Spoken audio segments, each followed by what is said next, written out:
वहाँ की बे शुमार मकामी ज़बानें, लेकिन जितनी भी ज़बानें, उन तमाम ज़बानों ने अपना बयानिया जो वो हर सतह पर इख्तियार किया। आप उनकी मिसाल के तौर पर उनकी फिल्में उठाकर देखें 1986 के तरह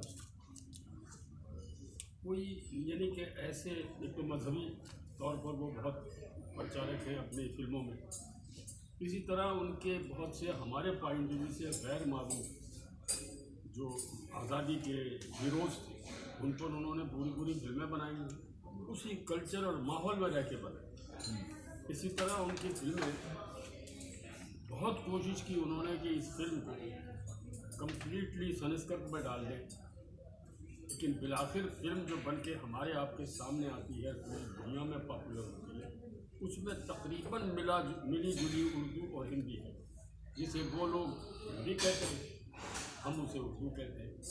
एक वक्त आया था, डॉक्टर साहब ने एक ज़माने में इसकी निशानदेही की थी कि जब तरक्की पसंद मुसन्निफीन का ज़माना आप लोगों का तो थोड़ा सा मजदूर, किसान, कारी, सनतकार, सरमाएदार और मबनी बड़ी फिल्में हुई। महबूब ने तो भी, लेकिन आप देखिए कि वो सारे बैनुल-अक़वामी उसूल थे और वो सारे के सारे मकामी तहजीब और सकाफत से जुड़े हुए।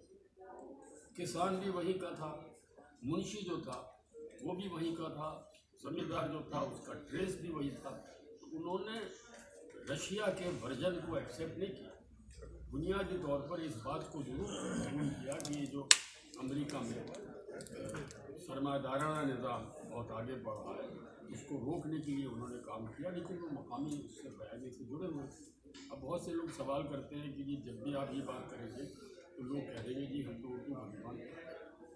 हमने कहा भाई न माने, आप लिखें तो अपनी मकामी ज़बान में लिखें, आप सोचें तो अपनी मकामी ज़बान में सोचें, और अपने कल्चर को लाए ना सामने, अपनी फिल्मों में पाकिस्तान को लाए। पाकिस्तान को सीधी बात है। सीधी बात ये। और ये कब तक चलेगा कि पाकिस्तान ना खपे?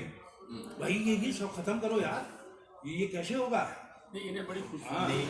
जब पाकिस्तान ना खपेगा नारा इसलिए लगाया था कि अगर सिंध खप्पे होता ना तो खाना कम पड़ता। पाकिस्तान खपेगा नारा इसलिए लगाया कि खपे ज़्यादा, यानी पंजाब भी खाएंगे, बलूचिस्तान भी खाएंगे, सरहद भी खाएंगे और सिंध भी खाएंगे, इसलिए पाकिस्तान खप्पे का नारा लगा था। अच्छा, मजे की बात आप ये देखिए।